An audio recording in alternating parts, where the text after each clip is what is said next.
আসসালামু আলাইকুম। সবাই কেমন আছেন? কাছে কিংবা দূরে, দেশে কিংবা বিদেশে যে যেখান থেকে আমার ভিডিওটা দেখছেন একটা লাইক দিয়ে দেখা শুরু করবেন এবং সম্পূর্ণ ভিডিওটা না টেনে দেখবেন, তাহলে ভালো লাগবে।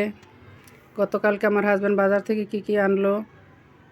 টুথপেস্ট শেষ হয়ে গেছে, টুথপেস্ট আনছি, সেন্সোডাইন টুথপেস্ট, সাথে একটা ব্রাশ আছে। টুথপেস্টটা ভালো। আমার দাঁত ব্যথা ছিল, এই জন্য এটা দিয়ে দাঁত ব্রাশ করা আরম্ভ করছি। আর কটন বাড শেষ হয়ে গেছে, কটন বাড আনছি। খাওয়ার জন্য দই নিয়ে আসছে।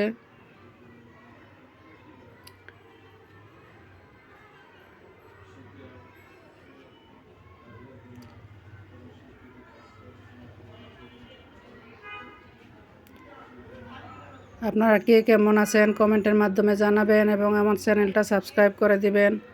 অলরেডি যারা করে দিয়েছেন তাদেরকে অসংখ্য অসংখ্য ধন্যবাদ। আর যারা করেন নাই, ভিডিও দেখতে দেখতে যদি ভালো লাগে তাহলে বোনটাকে সাপোর্ট করবেন, চ্যানেলটা সাবস্ক্রাইব করবেন। আমার হাজব্যান্ডে দেখেন জিলাপি নিয়ে আসছে। জিলাপি আইনা বলে, আমার বলে পছন্দ। ডায়াবেটিস রোগী কি জিলাপি খাইতে পারে? আপনারা কমেন্টের মাধ্যমে জানাবেন। আমাদের বল্টু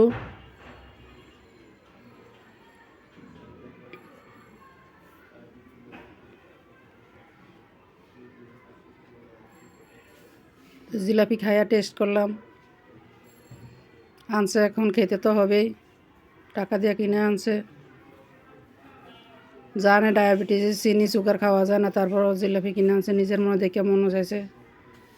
ভিডিওটা গতকাল সন্ধ্যা থেকে আরম্ভ করছি। আজকে লাউ শাক রান্না করলাম, শাকের সাথে সিম আলু দিয়েছি। ছেলে মেয়েদের জন্য রুটি চেকেছি। নাস্তা খাবে ছেলে মেয়ে, অনেকক্ষণ ঘুমিয়ে আসছিল। দোয়া তো দেখাই না, তো আজকে মেয়ে ক্যামেরা হাতে নিছে, কাপ দিতে আসি, বাটি দিতে আসি, একটু দেখাইলো। পেঁয়াজ, কাঁচামরিচ, রসুন এগুলি কেটে নিয়েছি শাক রান্না করার জন্য। শাকে দিয়ে দিয়েছি। আর ছোটো মেয়ে কলেজ থেকে আসছে, সে বলতেছে আম্মু আমার খিদা লাগছে, ভাত দাও। তো মেয়ের জন্য ভাত মাখাইতে আসি। ইন্টারমিডিয়েট পরে কলেজে ফার্স্ট ইয়ার, এখনও ভাত মাখাইয়া দিতে হয়। মাখাইয়া টাকা চামচ লাগিয়ে দিলে তারপরে ভাত খাবো।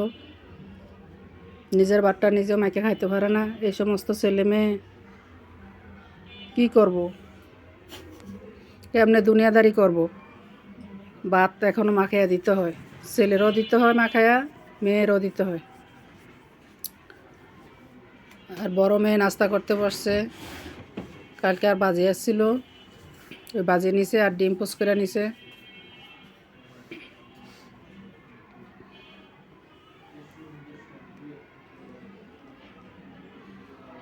আমিও নাস্তা করেছি।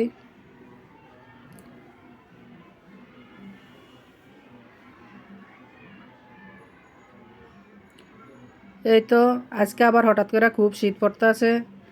গতকালকে শীত ছিল না, আজকে আবার হঠাৎ করে শীত, রোদ নাই। রোদ না থাকলে শীতে কাবু করে ফেলে।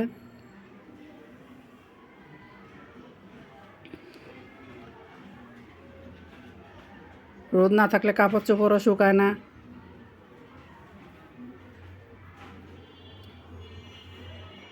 আর ঢাকা শহরের বাসা তো বুঝে নেই, বাসার ভিতরে ঠান্ডা, শীত, টাইলসের বাসা।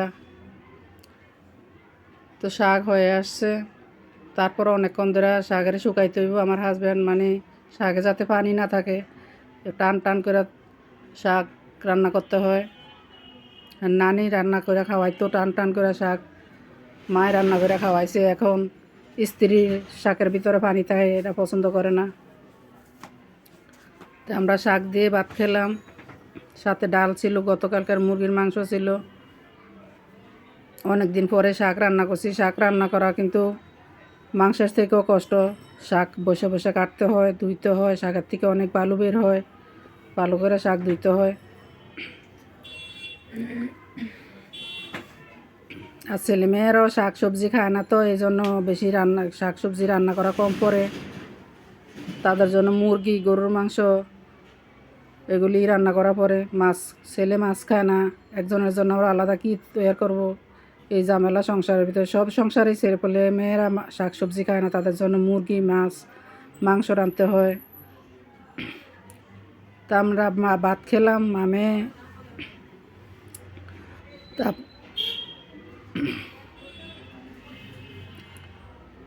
শীতকালে গরম গরম ভাত আর লাউ শাক অনেক দিন পর ভালোই লাগলো, খেয়ে নিলাম।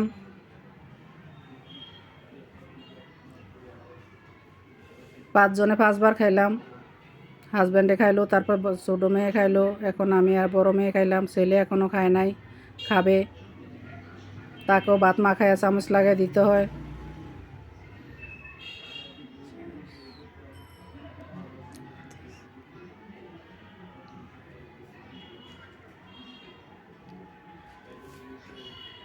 আসসালামু আলাইকুম, সবাই ভালো থাকবেন, এখানে বিদায় নিচ্ছি।